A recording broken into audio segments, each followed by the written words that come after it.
भगवान अल्लाह, खुदा, ईश आदि नाम एक ही शक्ति के हैं। वो कैसा है, कहां है, कैसे मिलता है, किसने देखा है? ये प्रश्नवाचक चिन्ह पूर्ण रूप से हटाने के लिए अवश्य सुनिए जगत गुरु तत्वदर्शी संत रामपाल जी महाराज के अमृत वचन, सर्व पवित्र धर्मों के पवित्र शास्त्रों के आधार पर। पुण्यात्माओं, प्रत्येक सदग्रंथ को हम गहराई से समझेंगे, उसमें बहुत गूढ़ रहस्य है, सांकेतिक शब्द बहुत है। अब जरा मरण क्यों लिखा यहाँ पर, जन्म मृत्यु क्यों नहीं कहा? जरा मरण का अर्थ है जरा माने वृद्ध अवस्था नहीं है वहां पर, तो इसका मतलब सृष्टि है वहां पर जीवन है, जहां के लिए संकेत किया जाता है सनातन परम धाम का। और ये नकली पंथों के संत कहते हैं वहां तो प्रकाश ही प्रकाश है, परमात्मा का नूर ही नूर है, और उस प्रकाश परमात्मा के अंदर आत्मा ऐसे लीन हो जाती है जैसे बूंद समुद्र में। परमात्मा निराकार है, प्रकाश ही प्रकाश है। तो ये है वो लोक वेद दंत कथा नकली पंथ जो काल के बनाए हुए तैयार किए हुए। अब ये सब फ्यूज हो जाएंगे। बुद्धिमान समाज है, आज जरा सा ध्यान इधर देंगे तो बहुत आसानी से समझ जाएंगे, सेकंडों में समझेंगे। इस तरह का ज्ञान दास ने परमात्मा कबीर जी की कृपा से आपके समक्ष कर दिया है। तो उसमें कहा कि जरा और मरण से छूटने का जो प्रयत्न करते हैं वो तत्परम विदु, तत्परम से उस तत्परम को जानते, तत्परम को से परिचित हैं, सारे आध्यात्मिक ज्ञान से परिचित हैं और सब कर्मों से परिचित हैं। अर्जुन ने 8वें अध्याय के प्रथम मंत्र में पूछा, प्रभु फिर किम तत्परम, वो तत्परम क्या है, अध्यात्म क्या है और ये कर्म क्या है, मुझे डिटेल से बताइए। 8वें अध्याय के 3रे श्लोक में गीता ज्ञानदाता ने कहा कि वो परम अक्षर ब्रह्म है। तो पुण्यात्माओं, परम अक्षर ब्रह्म कहो, परम अक्षर पुरुष कहो, सर पुरुष कहो, सर ब्रह्म कहो, अक्षर पुरुष कहो, अक्षर ब्रह्म कहो, ये 3 परमात्मा है, सर पुरुष, अक्षर पुरुष और परम अक्षर पुरुष। इनको हम ऐसे भी बोल सकते हैं, सर ब्रह्म, अक्षर ब्रह्म और परम अक्षर ब्रह्म। इनकी अपनी अपनी पावर है। 21 ब्रह्मांड का स्वामी है सर ब्रह्म, सर पुरुष। 7 संग ब्रह्मांड का प्रभु है अक्षर पुरुष, अक्षर ब्रह्म, जिसको पर ब्रह्म भी कहते हैं। और ओवरऑल कंट्रोलर असंख्य ब्रह्मांड का स्वामी है परम अक्षर ब्रह्म, जो गीता अध्याय नंबर 15 के श्लोक नंबर 17 में कहा है, उत्तम पुरुष है तो अन्य है। वो श्रेष्ठ प्रभु तो परमात्मा तो कोई और है, वो परम अक्षर ब्रह्म है। और वही तीनों लोकों में प्रवेश करके सबका धारण पोषण करता है। वो अविनाशी परमात्मा, जैसे 15वें अध्याय के गीता के श्लोक नंबर 1 में कहा है, ऊर्ध्व मूलम, ऊर्ध्व माने ऊपर को, अर्ध शाखम, नीचे को शाखा वाला। ये उल्टा लटका हुआ संसार रूपी वृक्ष है। और जो संत इसके सभी विभाग बता देगा, जड़, तना, डार, पत्ते, शाखा, सवेदवित, वो तत्वदर्शी संत है। तो इसमें स्पष्ट हो गया कि कहते वो तीनों लोकों में प्रवेश करके सबका धारण पोषण भी वो परम अक्षर ब्रह्म ही करता है। वो मूल है सब पूरे विश्व का, असंख्य ब्रह्मांडों का जनक है, सबका पालनहार है। यानी तीनों लोकों में प्रवेश करके सबका धारण पोषण भी वही करता है। बस सीधी सी बात। तो इन ब्रह्मा विष्णु महेश ब्रह्म और इनका रोल खत्म हो जाता है, लेकिन ये निमित्त बनाए जाते हैं क्योंकि यहाँ के प्रधान बना रखे। अब इतना समझो कि जैसे एक बार फ्लड आया था हरियाणा में 1995 में, उसमें सरकारी बजट मुश्किल से 600-700 करोड़ था और एस्टिमेटेड जो नुकसान हो गया था वो 900 करोड़ का। तो सरकार नहीं भर सकती थी, हरियाणा सरकार, केंद्र सरकार ने 900 करोड़ की एड दी थी। जनता का कोई, किसी का मकान गिर गया, किसी का ट्यूबवेल खराब हुआ था, कोई फसल मुआवजा था, पशु मर गए थे, उसके लिए। तो वो एड आई थी सेंटर पे और डिस्ट्रीब्यूट की थी तहसीलदार और पटवारिया ने। अब वहां जिसने वो पैसा प्राप्त हुआ, किसी का ट्यूबवेल खराब हो गया, 10,000 रुपये मिले, तो उसने ये कहा कि मुझे तो पटवारी ने 10,000 रुपये दिए। हाँ, पटवारी कहां से देता जब सेंटर पे ऐड नहीं आती। तो जैसे संसार रूपी वृक्ष के जड़ तो पूर्ण परमात्मा है, सेंटर समझो, केंद्र, और टहनियों को फल लगते हैं ये पटवारी समझो। अक्षर पुरुष एक पेड़ है, निरंजन वा की डार, सरपुरुष वा की डार, तीनों देवा शाखा है ये पात रूप संसार। इन तीनों टहनियों के जो फल लगते हैं ये हमें वर्क डन देते हैं। और वर्क डन आता कहां से? केंद्र से, जड़ से आता है, तब इनका फल लगते हैं। तो हमने उस मूल की, पूर्ण परमात्मा की पूजा करनी है। पूर्ण परमात्मा की भक्ति करेंगे, सत्पुरुष की, तो हमारे शुभ कर्म बनेंगे। तो ये ब्रह्मा विष्णु महेश बिना मांगे देंगे आपको, ये नियमत है। जैसे आपको बताया पटवारियों ने धन दिया लेकिन आया केंद्र से था। समझदार को संकेत बहुत होता है। अब यहाँ 8वें अध्याय के एक श्लोक में स्पष्ट हो गया कि वो परम अक्षर ब्रह्म है। अब 8वें अध्याय के 5 और 7 श्लोक में गीता ज्ञानदाता कहता है कि तू मेरी भक्ति कर। अपना मंत्र बता दिया 8वें अध्याय के 13वें श्लोक में, मेरा एक ओम मंत्र है, नथिंग एल्स। हरे राम हरे कृष्ण कृष्ण कृष्ण हरे मिला दे, राधे राधे श्याम मिला दे। ये मंत्र गीता जी में जाप करने का कोई निर्देश नहीं। तो ये शास्त्र विधि को त्याग कर मनमाना आचरण है, व्यर्थ है, यूजलेस है। इस जाप से जीव को कोई लाभ नहीं हो। और ना ही ओम नमः शिवाय, न ओ भागवते वासुदेव नमः, न वो सैन सरनामा। तो फिर वो किस लिए जाप करते हैं हम? वो लोक वेद के आधार से। कबीर साहब कहते हैं, पीछे लग गया जाऊं था मैं लोक वेद के साथ, रस्ते में सतगुरु मिल गए, दीपक दे दिया हाथ।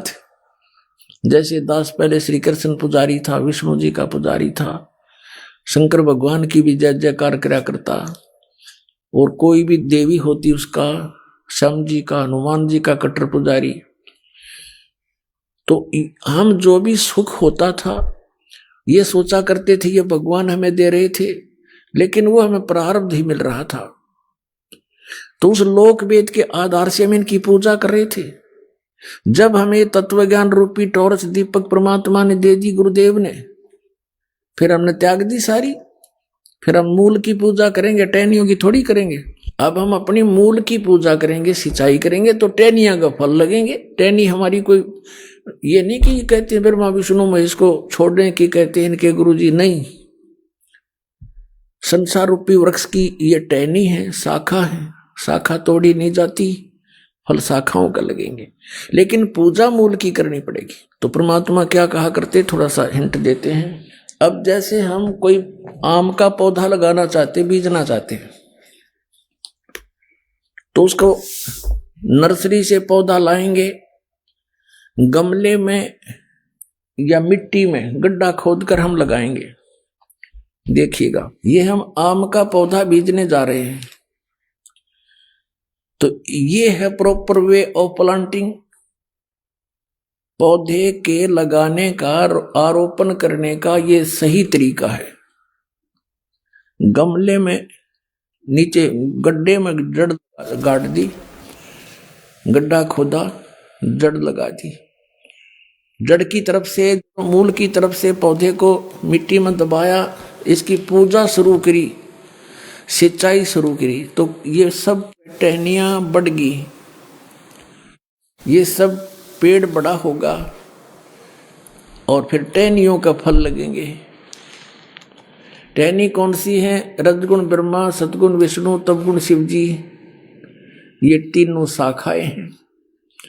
अब इन शाखाओं के फल लगेंगे, लेकिन पूजा करनी पड़ेगी मूल की। तो ये हमारा अभिन्न अंग है टहनी। ब्रह्मा विष्णु महेश जी हमारे अभिन्न अंग हैं, इनको हम छोड़ नहीं सकते, हम इनको तोड़ नहीं सकते। मूर्ख तोड़ेगा। सिंचाई यहां से करेंगे, ये फल देंगे, बिना मांगे देंगे, क्योंकि अल्लद पद हो जाएंगे। ये है शास्त्र अनुकूल साधना, यानी एक परमात्मा की पूजा करनी चाहिए, अन्य की नहीं। और हम लोक वेद के आधार से कैसे कर रहे थे देखिएगा। हम देख बालका की तरह कर रहे थे।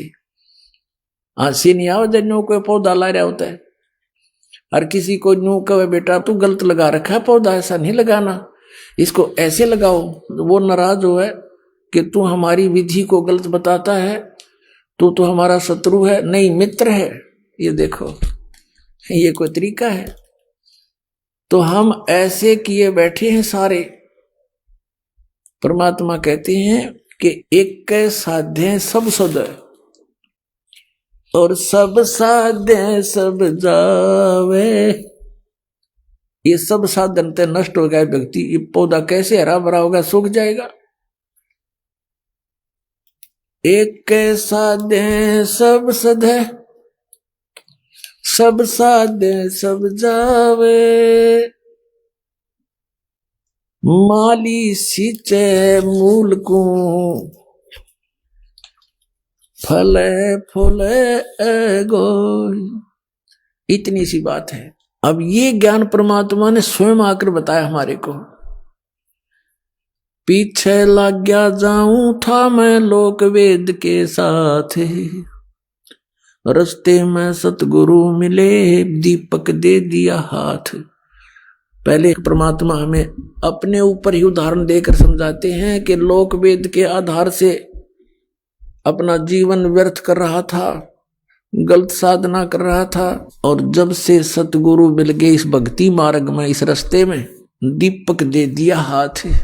ये तत्व ज्ञान रूपी टॉर्च दे दी, लैंप दे दिया कि इस लैंप की रोशनी में हम कुमार्ग पर नहीं जाएंगे, सुमार्ग पर चलेंगे। अब गीता जी अध्याय नंबर 15 के श्लोक नंबर 17 में स्पष्ट हो गया कि परम अक्षर ब्रह्म है। गीता जी अध्याय नंबर 15 के 4 में भी स्पष्ट कर दिया है कि उसी की पूजा करो, अन्य की नहीं। ये देखिएगा श्रीमद् भगवत गीता अध्याय 15 का, इसका 1 नंबर श्लोक आपको दिखाते हैं। पंचदशो अध्याय 15वां अध्याय। ऊर्ध्व मूलम अधः शाखम अश्वत्थम प्राहु अव्यम छंदासी यस्य पर्णानि ये तम वेद स वेदवित। इसका अर्थ है कि ऊर्ध्व माने ऊपर को, मूल माने शाखा, जिसके ऊपर को शाखा है, उल्टा लटका हुआ संसार रूपी वृक्ष है। ये समझो ऐसे, ये समझो ऊर्ध्व मूलम अधः शाखम, ऊपर को जड़ और नीचे को शाखा। गीता ज्ञान दाता ने सिर्फ संकेत दिया है ऊर्ध्व मूलम अधः शाखम, बस, और कुछ नहीं बताया इसके बारे में। बाकी ऑप्शन छोड़ दिया कि तत्वदर्शी संत बताओगे इसके बारे में। तो परमेश्वर स्वयं आए थे कबीर जी तत्वदर्शी संत की भूमिका करने के लिए। उन्होंने स्वयं आकर बताया था कि अक्षर पुरुष जैसे जमीन से बाहर दिखाई देता है, ये एक पेड़ कहलाता है। अक्षर पुरुष और सर पुरुष, अक्षर पुरुष एक पेड़ है और सर पुरुष वा की डार, और तीनों देवा शाखा हैं, ये पाते रूप संसारी। ये परमात्मा कबीर भगवान ने 600 वर्ष पहले बताया था। अक्षर पुरुष एक पेड़ है, निरंजन कहो सर पुरुष कहो वा की डार, और तीनों देवा शाखा हैं, ये पात रूप संसार। तो वो परमात्मा ही स्वयं आकर के अपना ज्ञान अपने द्वारा रची हुई सृष्टि को ठीक ठीक बताते हैं। अब ये हम पढ़ेंगे गीता अध्याय नंबर 15 का श्लोक नंबर 1, आसानी तो समझ में आओगा। ऊर्ध्व मूलम अधः शाखम अश्वत्थम प्राहु अव्यम। ऊपर को जड़, नीचे को शाखा वाला ये संसार रूपी उल्टा लटका हुआ अविनाशी वृक्ष है। छंदासी यस्य पर्णानि, इसके छंद माने विभाग, पत्ते आदि इसके जो विभाग हैं, जो ये तम वेद, जो उसको जानता है, इन सब को जानता है विस्तार से, स वेदवित, वह वेद के तात्पर्य को जानने वाला है। इनका अनुवाद गलत देखो। आदि पुरुष परमेश्वर मूल वाले, यानी ऊपर जो मूल है जड़ रूपी परमात्मा, वो तो परम अक्षर ब्रह्म है। आदि पुरुष परमेश्वर सर्वशक्तिमान, ये पूर्ण परमात्मा परम अक्षर ब्रह्म है। यहाँ ये इन्होंने अनुवाद गलत कर दिया। अधः शाखम, अधः माने नीचे करना था। ये देखो इसी के दूसरे श्लोक में ये अनुवाद में अधः माने नीचे, अधः माने नीचे, ये दूसरे श्लोक में। तो यहां अधः माने नीचे आना चाहिए था। अधः शाखम, नीचे को शाखा, ऊपर को मूल वाला, नीचे को शाखा वाला। संसार रूपी वृक्ष को अविनाशी कहते हैं, वेद जिसके पत्ते कहे गए हैं। उस संसार वृक्ष को जो पुरुष मूल सहित तत्व से जानता है, यानी जड़ते लेकर पत्तों तक जो बता देता है, स वेदवित, वह वेद के तात्पर्य को जानने वाला, अर्थात वो तत्वदर्शी संत है। अब यहां क्या कहा है, अब हम चौथे में आ जाते हैं कि तत्वदर्शी संत की प्राप्ति के उपरांत गीता अध्याय नंबर 15 का ये श्लोक नंबर 4 है। ये श्लोक नंबर 4 है यहां पर। उसके पश्चात उस परम पद रूप परमेश्वर को भली भांति खोजना चाहिए, जिसमें गए हुए पुरुष फिर लौट कर कभी संसार में नहीं आते, और जिससे यानी जिस परमेश्वर से पुरातन संसार वृक्ष की प्रवृत्ति विस्तार को प्राप्त हुई है, जिस परमेश्वर ने संसार रूपी वृक्ष को बनाया है, रचा है, उसी आदि पुरुष नारायण की मैं शरण हूं। इस प्रकार दृढ़ निश्चय करके उसी परमेश्वर का मनन और निधि ध्यान करना चाहिए। गीता ज्ञानदाता स्पष्ट कर रहा है कि केवल उसी नारायण की पूजा करनी चाहिए, परम अक्षर ब्रह्म की, अपने आत्मा। अब यहाँ सरपुरुष ये नाशवान, अक्षर पुरुष भी नाशवान। 15वें अध्याय के 16 और 17 में क्या लिखा है, फिर पढ़ लो गीता जी। अब हम यहाँ पढ़ रहे थे अध्याय नंबर 15 का, ये 15 है, इसका श्लोक नंबर ये 16 है। यहां से इसमें लिख रहा क्या, दिवौ इमौ पुरुषौ लोके सर्च अक्षर एव च सर सर्वाणी भूतानि कुटुस्थ अक्षर उच्यते। अब यहां दिवौ माने दो, इमौ माने इस, लोके माने लोक में, पुरुषों माने परमात्मा हैं। कौन कौन से हैं, सरपुरुष और अक्षर पुरुष। इस पुरुषों को हम यहां भी लगा सकते हैं, सरपुरुष और अक्षर पुरुष। अब इसका यहां से अनुवाद पढ़ो इनका। इस संसार में नाशवान और अविनाशी भी ये 2 प्रकार के पुरुष हैं। इन्होंने यहां पुरुष छोड़ दिया। 2 प्रकार के प्रभु हैं, स्वामी हैं। संपूर्ण प्राणियों के शरीर नाशवान और जीवात्मा भी अविनाशी कहा जाता है। अब यहाँ इसका अर्थ तो ये है कि ये सरपुरुष और अक्षर पुरुष ये सभी नाशवान हैं। इनके अंतर्गत जितने प्राणी हैं उनके शरीर भी नाशवान हैं, लेकिन जीवात्मा किसी की नहीं मरती। अब यहां से स्पष्ट 17वें में कहा कि उत्तम पुरुष है तू अन्य। वास्तव में श्रेष्ठ परमात्मा तो इन दोनों से कोई और है, सरपुरुष और अक्षर पुरुष से। उत्तम पुरुष है तू अन्य, परमात्मा इति उदारते, जिसको भगवान कहा जाता है, श्रेष्ठ आत्मा कहा जाता है।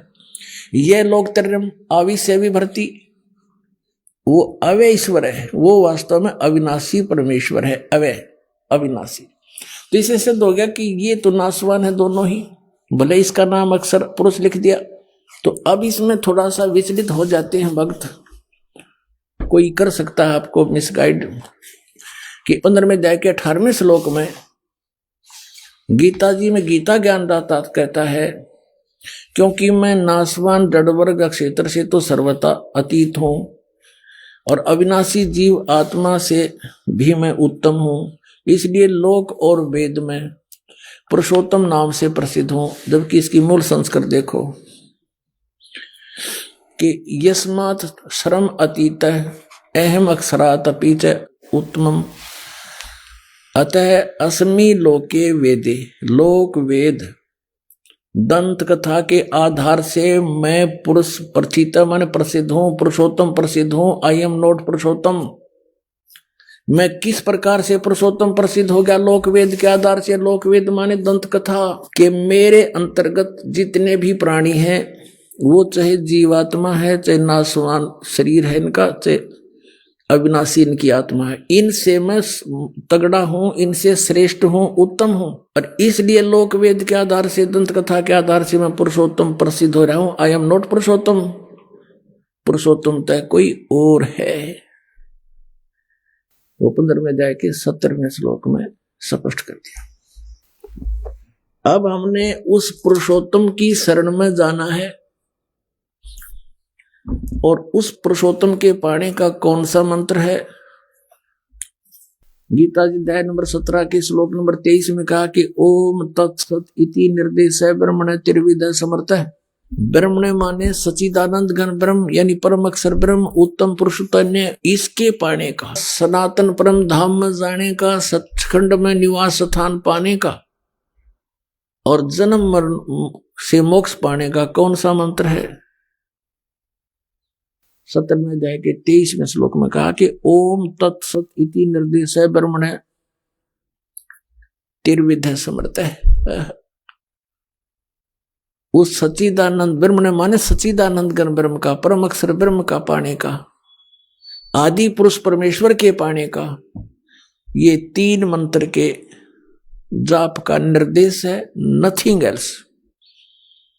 इसके अतिरिक्त कोई भी हरे राम हरे कृष्ण सीताराम राधे श्याम अन्य कोई भी जाप हम करते हैं वो मोक्ष प्राप्ति का नहीं है। तो उसके लिए हमने कौन से मंत्र हैं? ये ओम तत्सत।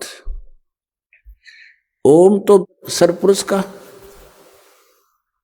और तत् ये अक्षर पुरुष का, तत् सांकेतिक है, ओम सीधा है, और सत भी सांकेतिक है, ये सत भी सांकेतिक है, ये परम अक्षर ब्रह्म का। ये तत् और सत ये सांकेतिक है, ये पूर्ण परमात्मा कबीर देव ने परम अक्षर ब्रह्म ने स्वयं आकर के बताया है।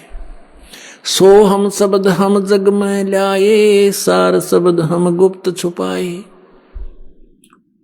ओए होए, कहते हैं सोहम शब्द आपके किसी सदग्रंथ में नहीं है। आपके जो 52 अक्षर के लेख तुम लिखते हो उनमें ये मंत्र नहीं है, सोहम मंत्र नहीं है। और ये सोहम शब्द हम जग में लाए, सार शब्द हम गुप्त छुपाए। नामा छिपा ओम तारी पीछे सोहम भेद बिचारी, सार शब्द पाया जदलोई, आवागमन बौड़ ना होई। पुण्यात्मा, हमने परमात्मा को पहचानने के लिए अपने सदग्रंथों का सहयोग ही लेना पड़ेगा। किसी की दंत कथा पर विश्वास नहीं करना। परमात्मा के क्या गुण है, वो क्या लीला करता है, ये हमारे पवित्र सदग्रंथ पवित्र वेद बताते हैं। कबीर परमेश्वर ने कहा है कि वेद मेरा भेद है, मैं ना वेदन के माही, और जौन वेद से मैं मिलूं वो वेद जानते नहीं। वेदों में भेद है परमात्मा का कि वो कबीर परमात्मा है और वो सतलोक में रहता है, ऊपर तीसरे मुक्ति धाम में, सचखंड में। वहां से गति करके आता है, साधु रूप बनाता है, कवियों की तरह आचरण करता है, और यहाँ अच्छी आत्माओं को आकर मिलता है। आपको थोड़ा सा हिंट देते हैं, फिर उन आत्माओं के बारे में जानकारी देंगे जिनको भगवान मिले थे। ऋग्वेद मंडल नंबर 9 देखिएगा, और सूक्त नंबर आपको दिखाते हैं। ये है ऋग्वेद। ये कहां से प्रकाशित है? प्रकाशक सार्वदेशिक आर्य प्रतिनिधि सभा, मेहर सिद्धांत भवन, रामला मैदान, नई दिल्ली। इनके फोन और फैक्स नंबर हैं। मुद्रक है Prince offset printers, 1510 Pataudi house, Daryaganj, नई दिल्ली से। अब देखिएगा, ऋग्वेद मंडल नंबर 9 और सूक्त नंबर 86 और मंत्र नंबर 26 में। इसमें क्या कहा है कि यज्ञ करने वाले यजमानों के लिए परमात्मा, यज्ञ माने धार्मिक अनुष्ठान करने वाले यजमानों माने भक्तों के लिए परमात्मा सब रास्तों को सुगम करता हुआ, उनके विघ्नों को, उनके संकटों को मर्दन करता है, नाश करता है, उनको पवित्र करता हुआ, और अपने रूप को सरल करता हुआ वह कांति में परमात्मा। इन्होंने यहाँ क्या कर दिया, ये यहाँ शब्द है कबीर, हम इसको कबीर बोले, कबीर वह बोलते हैं, वह को, वेदों को हम वेद बोलते हैं अपनी लोकल लैंग्वेज में, पूरे भारत में। अब यहां इन्होंने कवि जो ऐसे अपसर्ग लगा के इसका अर्थ कर दिया सर्वज्ञ, या तो इसका कवि लिखते, कवि काव्यकार, लेकिन काव्यकार का यहां प्रसंग नहीं, तो इसका अर्थ सर्वज्ञ नहीं कर सकते। भले इसका अर्थ कवि कर दो, लेकिन वो उस परमात्मा को हम, जैसे ये यजुर्वेद है, आपको दिखाते हैं। अब जैसे ये यजुर्वेद है, अब इसके दो बिंदी यहां लगा दे तो, और इसका अलग अलग करे तो भी यजुर्वेद ही है। ये देखिए, इसमें प्रकाशक है सार्वदेशिक आर्य प्रतिनिधि सभा 2/5 महर्षि दान भवन रामलीला मैदान नई दिल्ली। इसमें आपको दिखाते हैं 36 में, इनके 36वें अध्याय में, ये है 36वां अध्याय, 6300 अध्याय। 36वें अध्याय के प्रथम मंत्र में क्या लिखा है? रेचम वाचम प्रपदे मनो यजु प्रपदे, ये यजु शब्द है। इसका अनुवाद महर्षि दानंद ने किया है। यहां देखो, ये बिल्कुल ठीक रहा, ये यजुर्वेद लिख दिया। बस सीधी सी बात है कि ये यजुर्वेद की महिमा गाई जा रही है, और यहां इस यजु का अर्थ कर दे। जैसे कवि का अर्थ इन्होंने सर्वज्ञ कर दिया, कवि कोई भी सर्वज्ञ नहीं होता। जैसे इन्होंने ऋग्वेद में इस कवि का अर्थ सर्वज्ञ कर दिया, अब कवि कोई सर्वज्ञ नहीं होता। यहां लिखना चाहिए था कबीर देव। जैसे यजु, अगर यजु का अर्थ कर देते वहां पर, तो कैसे समझेंगे कि किसके बारे में कहा जा रहा है? यजुर्वेद के बारे में। अब जैसे यहां इन्होंने ठीक किया है, ये यजुर्वेद में, अब हम यजुर्वेद आपको दिखा रहे हैं सिर्फ ये कंसेप्ट क्लियर करने के लिए कि जैसे इस महर्षि दयानंद ने यजु का अर्थ यजुर्वेद कर दिया, बहुत अच्छा किया। अगर इसका यहाँ कोई अनुवाद करके अड़ंगा कर दे तो कैसे समझेंगे कि यजुर्वेद के बारे में जानकारी है? ठीक इसी प्रकार अब हम फिर आते हैं अपने ऋग्वेद पर। हम आते हैं अपने ऋग्वेद पर, जो आपको पहले दिखाया था। ये भी आर्य प्रतिनिधि सभा से ही प्रकाशित है। ये ऋग्वेद यहां से प्रकाशित है, ये भी आपको दिखाया था। ये इसके मुद्रक हैं, ये ऋग्वेद है। अब हम इसके वो पढ़ रहे हैं ऋग्वेद मंडल नंबर 9 सूक्त 86 मंत्र 26 पढ़ रहे हैं। 26 इसमें आप पढ़ लिया कि यज्ञ करने वाले यजमानों के लिए, यानी साधना करने वाले, धार्मिक अनुष्ठान करने वाले भक्तों के लिए परमात्मा सब रास्तों को सुगम करता हुआ और उनके विघ्नों को मर्दन करता है, नाश करता है, और अपने रूप को सरल करता हुआ, क्योंकि सतलोक में परमात्मा साकार है, सह शरीर है, सतलोक में रहता है। वहां उसके एक रोमकूप में करोड़ सूर्य करोड़ चंद्रमा मिला दी, इतनी शोभा है।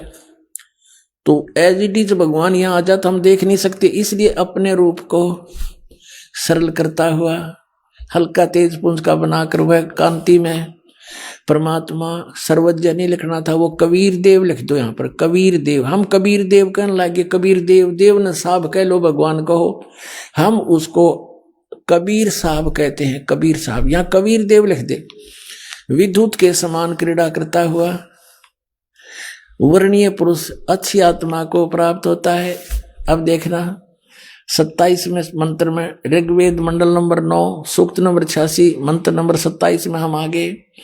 इसमें लिखा कि जो परमात्मा ध्रुवलोक के तीसरे पृष्ठ पर विराजमान है, वहां ऊपर रहता है तीसरे लोक में।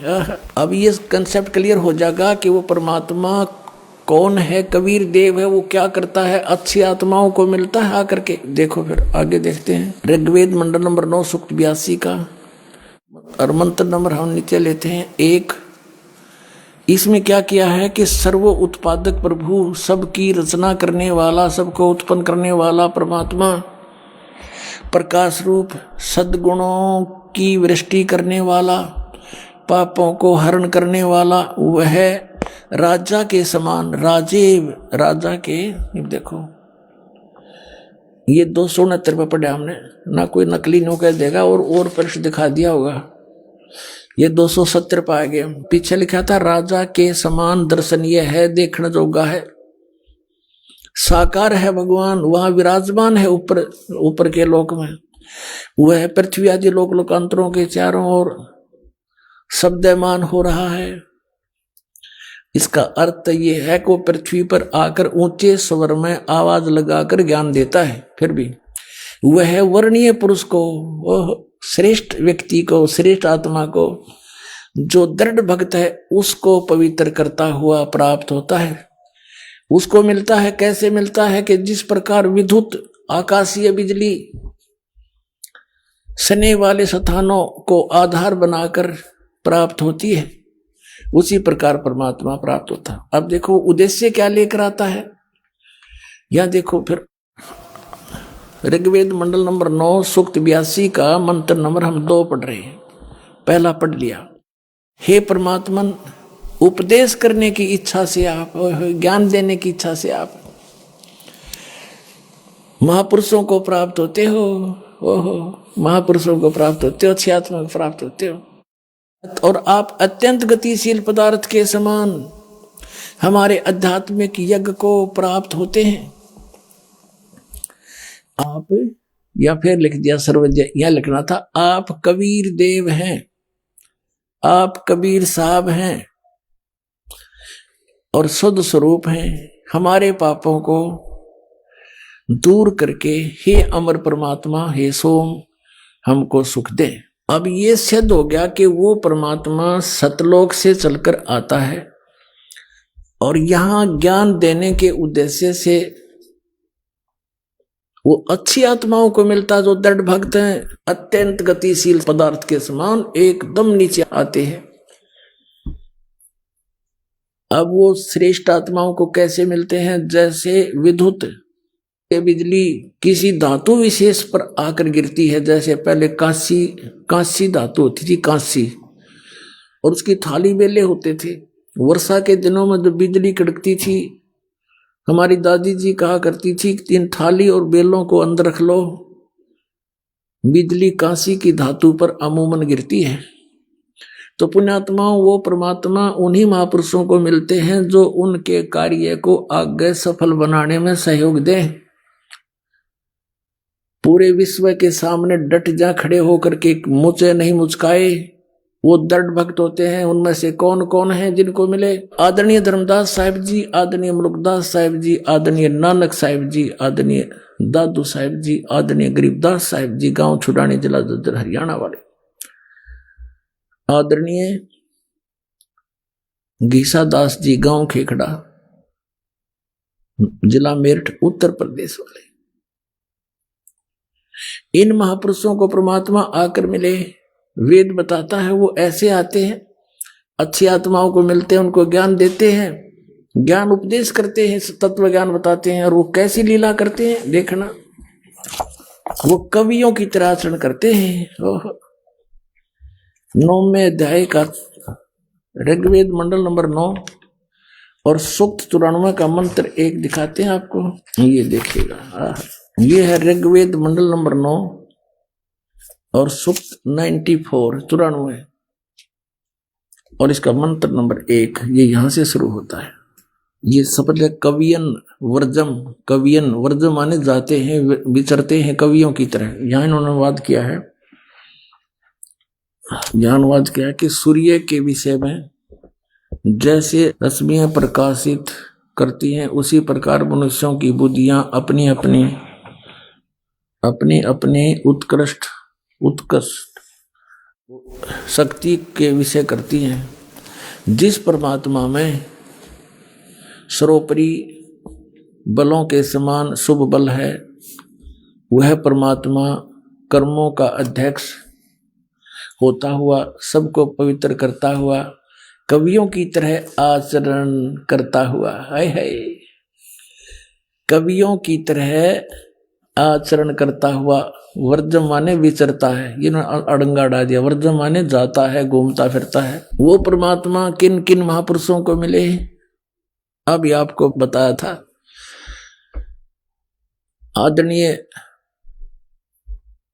धर्मदास साहिब जी, हिंदू धर्म के जो लोक वेद के आधार पर ज्ञान प्राप्त, उस पर इतना आरूढ़ था कि बहुत समय तक परमात्मा के ज्ञान को स्वीकार नहीं किया। बहुत से प्रश्नोत्तरी की, तब जाकर वो बात समझ में आई। आदरणीय धर्मदास साहिब जी को परमात्मा मथुरा में मिले। मथुरा में वहां स्नान करने के लिए तीर्थों पर भ्रमण कर रहे थे।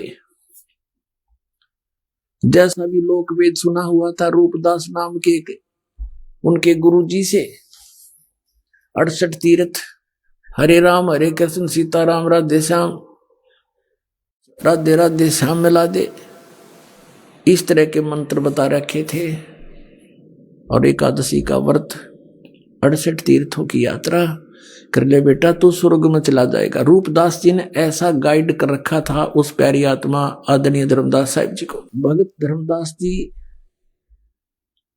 मथुरा में गए हुए थे। वहां एक जिंदा महात्मा का रूप बनाकर के धर्मदास जी को मिले।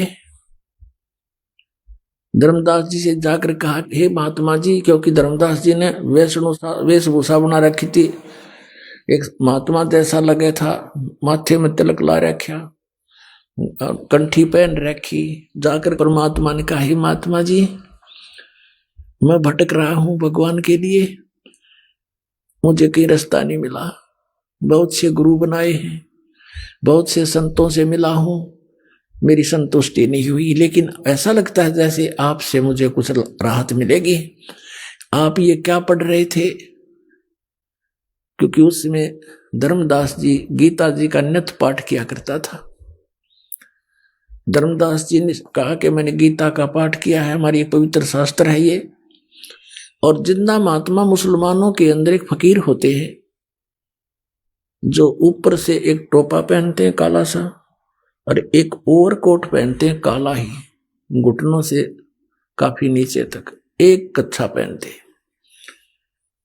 तो ऐसी वेशभूषा वाले को जिंदा महात्मा कहते हैं।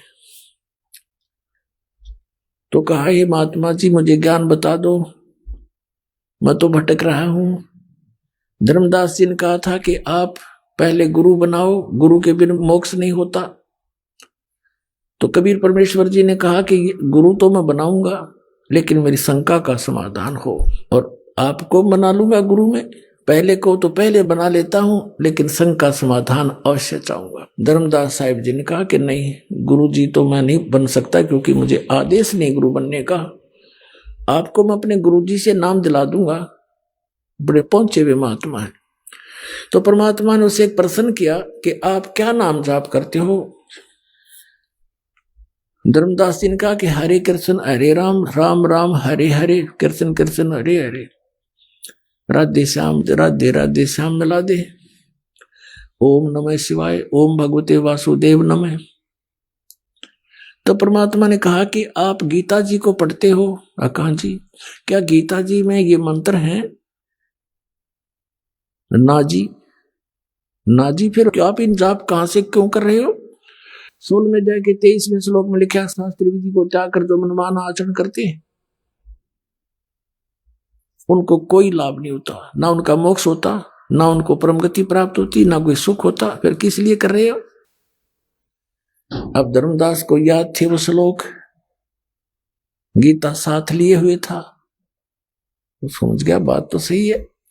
आप तो अवहेलना कर रहे हो भगवान के आदेश का, आप तो दोषी हो रहे हो। आप किसकी पूजा करते हो? गीता किसने बोला है? कि श्री कृष्ण जी ने बोला।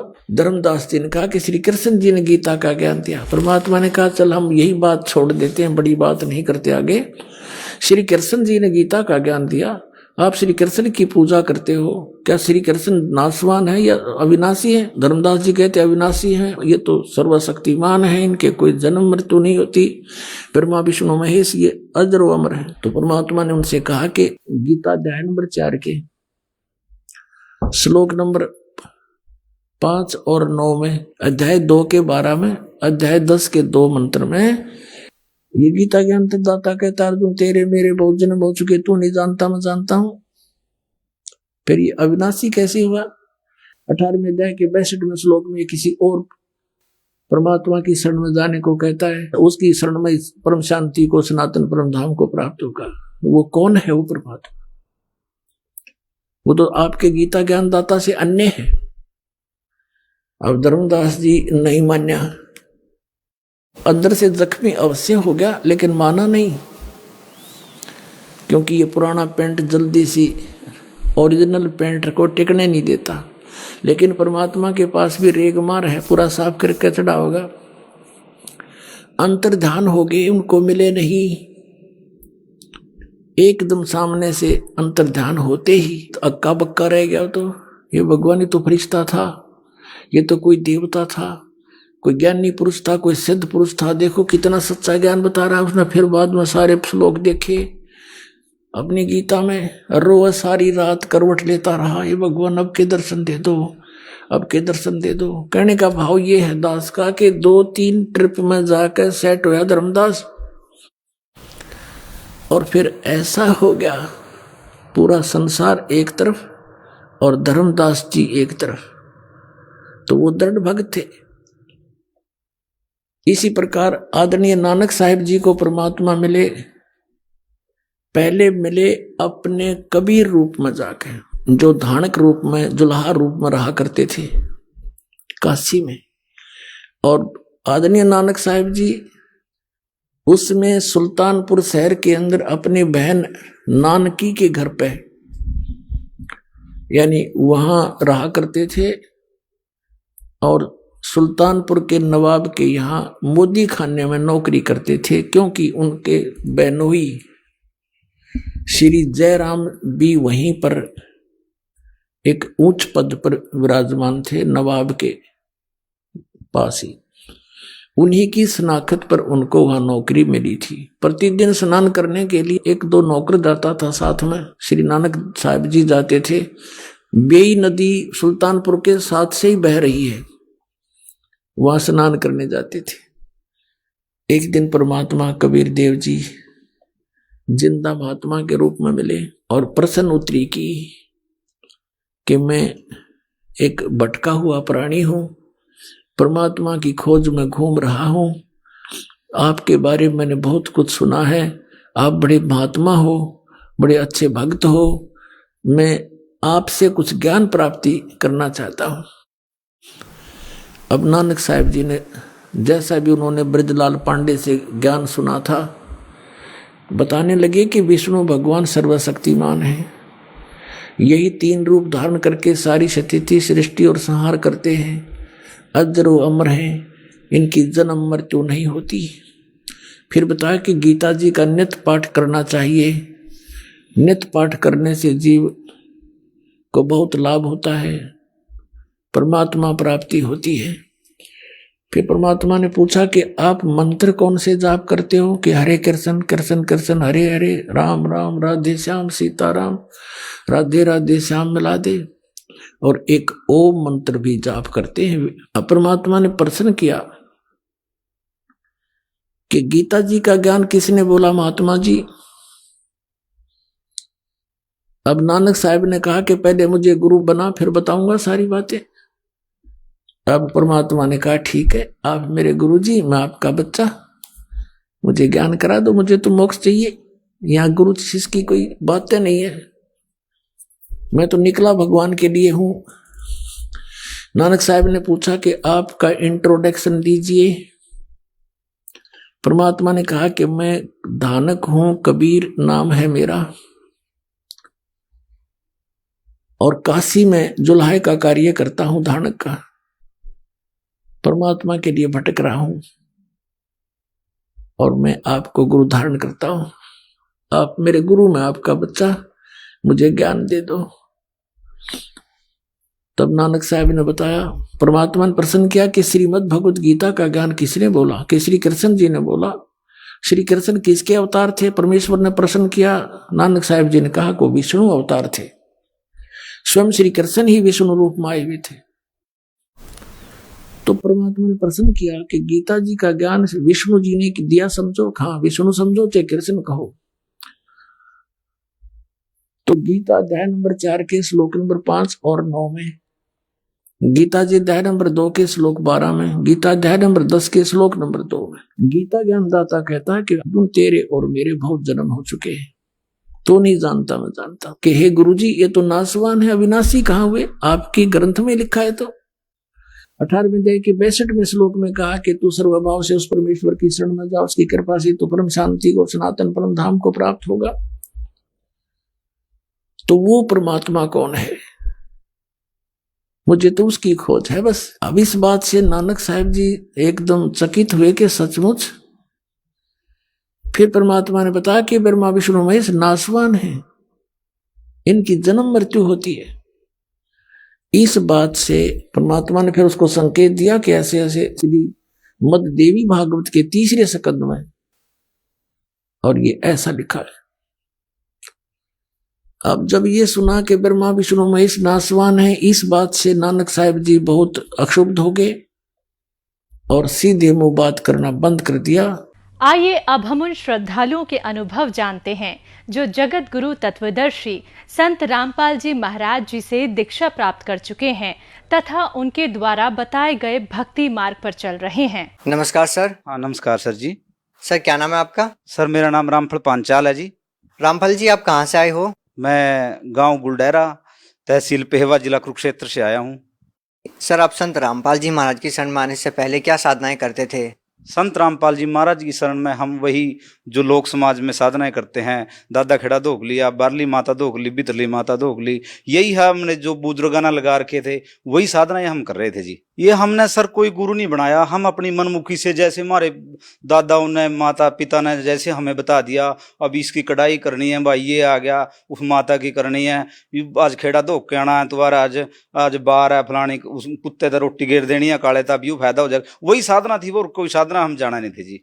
सर ये जो पूजाएं आप करते थे, इन पूजाओं को करने से आपको क्या लाभ मिले? इस पूजा से हमें कोई लाभ नहीं है जी, हम बिल्कुल नीचे चले जा रहे थे इस आर्थिक स्थिति। हमारे घर में इतना ब्योत नहीं था इस साधना करने थे, तो जी हम अभी 2 मेहमान आ जाए हमने मंजे पे बैठा दिया, हमने मंजे भी नहीं थे बैठने के लायक जी।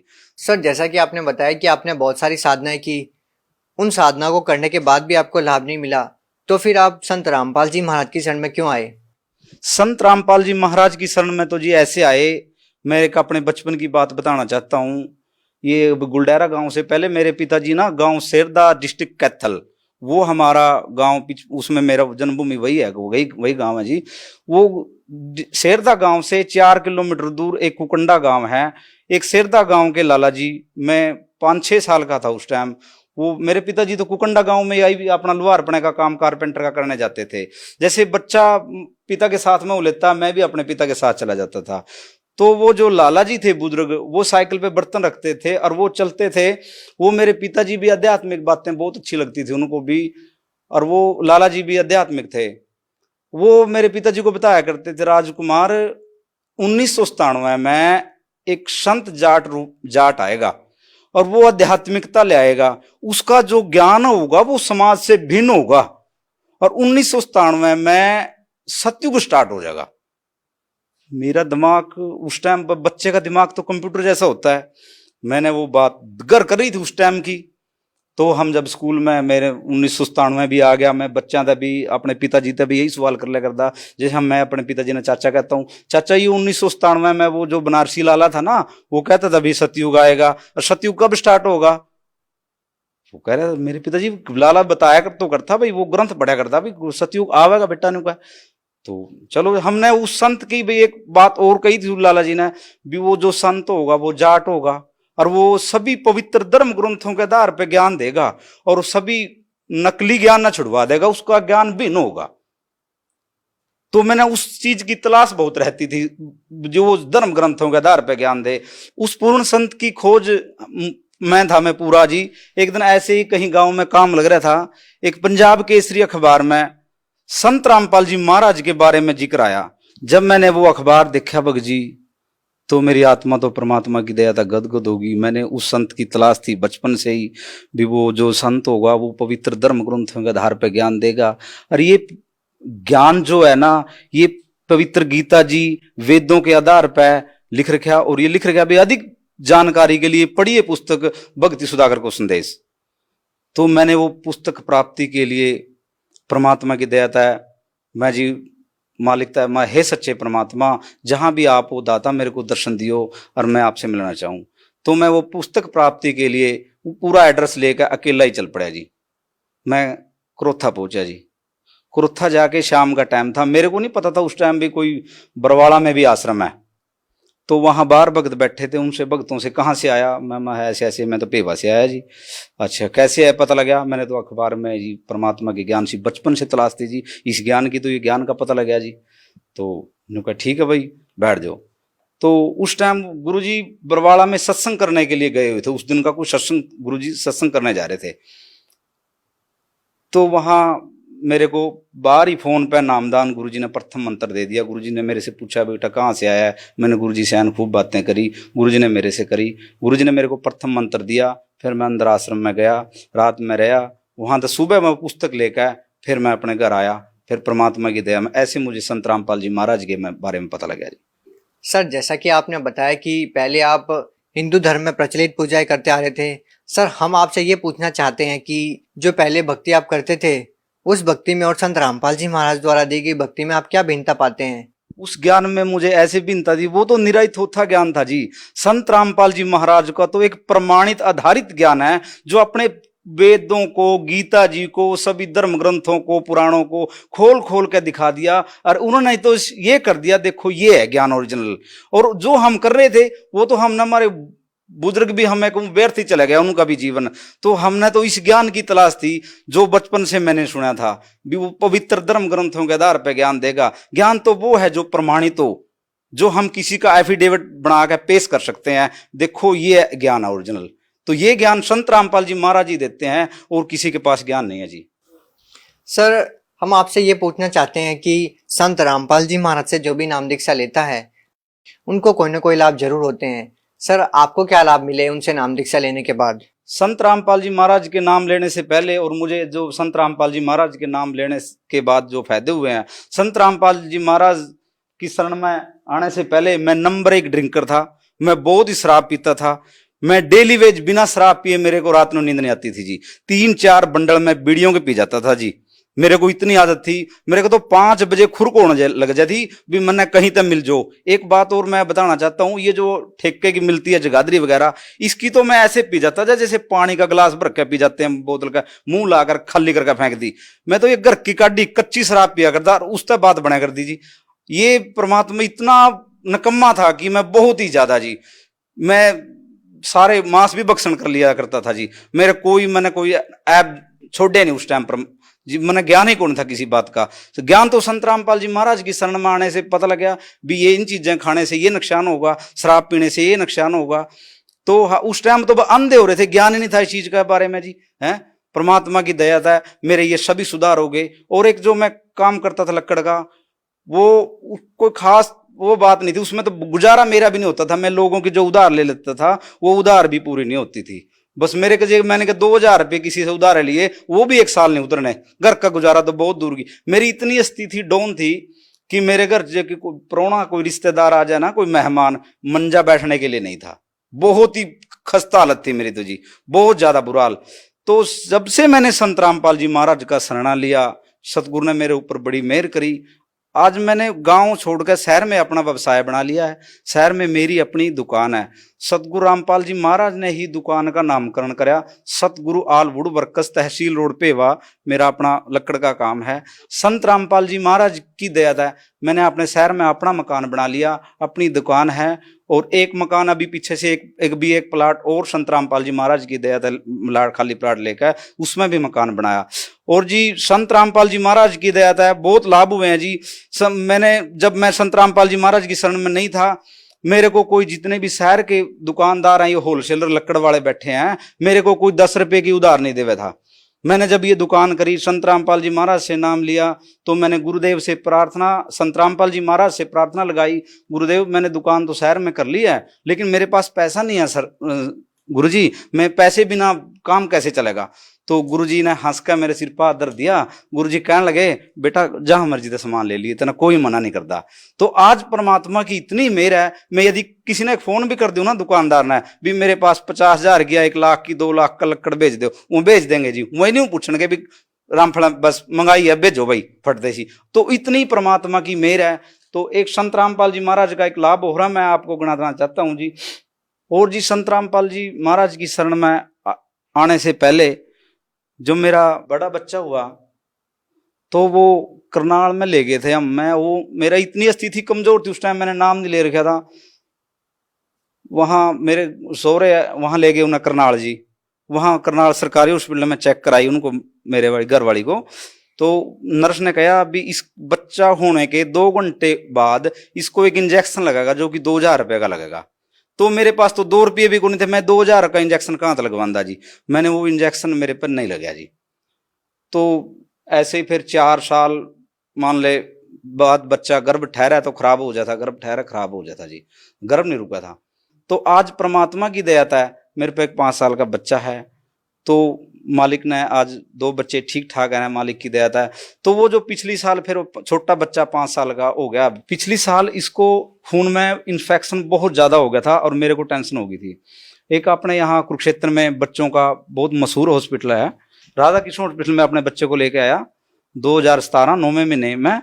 तो इसका खून में जो इन्फेक्शन था ये 57% हो गया था। मैं आपको दिखाना चाहता हूँ, ये 57% CRP 57% 29, और ये डेट है इसकी ऊपर, ये 17/9/2016। पिछली साल 2017 में 9वें महीने में ज्यादा बीमार हो गया। मैं यहाँ पे मैं सिंगला हॉस्पिटल से दवाई दिलवाता था अपने बच्चे ना, वो कई बार दिलवाई, 4-5 दिन दिलवांदा रहा, उन तो आराम ही नहीं होया। तो कोई व्यक्ति कहने लगा वहां कुरुक्षेत्र चले जाओ, राधा कृष्ण हॉस्पिटल है, बच्चों का स्पेशलिस्ट हॉस्पिटल है। तो मैं यहाँ लेके आ गया। तो इन्होंने ये आंदे इन्होंने सारे वो करवाए, मेरे से टेस्ट करवाए, बच्चे के सारे टेस्ट करवाए। बच्चे के सारे टेस्ट करवाने के बाद इनकी जो रिपोर्ट आई वो खून में इन्फेक्शन इनका था 57% कुछ था ऊपर। तो ऐसे ही एक गलेडुआ में एक बच्चा पूरा हो गया था, उसका 53% था। तो मेरी बुद्धि खराब होगी, सोचन शक्ति खराब होगी, हे परमात्मा आप ही ने बच्चा दिया दाता, उसका 53 था, हमारा लड़का तो ज्यादा हो रहा, मालिक आप ही दया करियो। तो यहाँ था जब मैं सारी ले गया रिपोर्ट वगैरह, जानते ही मैंने घर अपने गुरुदेव से प्रार्थना लगाई, फोन पे प्रार्थना लगाई। तो गुरु भगत कहने लगे भी कल ना प्रार्थना का उत्तर आवेगा 12 बजे के बाद। तो अगले दिन 12 बजे के बाद मैंने प्रार्थना का उत्तर लेना था। मैंने तो 12 बजे का इंतजार था, मैंने 12 बजे गए, मैंने फोन लगाया, महाभग जी ऐसे ऐसे बात है, मेरे यू प्रार्थना नंबर है जी। उन्होंने प्रार्थना ऐसे स्टिक से जवाब दिया, भगत जी क्या बात है, जनो गुरु जी बोल रहे हो। कहने लगे बच्चा आपका ना बिल्कुल ठीक होगा। और गुरु जी ने बोला है या तो जोत या पाठ संकल्प कर ले। हमने दोनों जी आना अगर मैं अपना पूजा रूम बना रखा परमात्मा का, हमने प्रार्थना करके उसी टाइम जोत भी और पाठ भी संकल्प कर लिया, मालिक की दया है। तो उन्हें डॉक्टर ने बुलाया था हमारे को 5वें दिन, मन ही नहीं टिका जी, हम तो तीसरे दिन ही चले गए। तीसरे दिन जाकर उन्हें डॉक्टर ने सारी रिपोर्टें फेर कराई, सारी रिपोर्टें कराई, रिपोर्टें बिल्कुल नील आ गई जी, 0% एक, और जो TLC घट रहे थे वो भी ओके आ गए जी। तो परमात्मा की दया था, इतने ठाठ कर दिए मालिक ने। मैं डॉक्टर के पास बच्चे ने ले गया, तो डॉक्टर ना चेहरे का नहीं देखा बच्चे का, कमाल हो गया। न्यू कहा ये जो इतना है ना खून में इन्फेक्शन, एकदम इतना डाउन आने में 2.5 से 3 साल का समय लगता है। मैं कहा मेरे मन ही मन में कह रहा मेरे बंदी छोड़ दो, 2.5-3 दिन में कर दे वहां है। तो परमात्मा ने तो सारी चीज की दया कर दी, मालिक का मैं बहुत आभारी हूँ जी। सर बहुत सारे ऐसे लोग हैं जो संत रामपाल जी महाराज से अभी भी नाम दीक्षा लेना चाहते हैं, तो सर वो उनसे नाम दीक्षा कैसे प्राप्त कर सकते हैं? संत रामपाल जी महाराज से नाम उपदेश लेने के लिए परमात्मा की इतनी असीम कृपा है कि भारत के हर जिले के अंदर संत रामपाल जी महाराज ने अपने नामदान सेंटर खोल रखे हैं। टीवी पे सत्संग चलता है और सभी चैनलों पे एक नीचे पीली पट्टी दी हुई है, उन पे परमात्मा के आश्रम के नंबर दिए हुए हैं। जिस भी भक्त आत्मा ने नाम उपदेश लेना हो उन नंबरों पे कांटेक्ट करो और सतगुरु रामपाल जी महाराज से नाम उपदेश लेकर अपना जीवन सफल बनाओ। बहुत बहुत धन्यवाद जी। सत साहेब।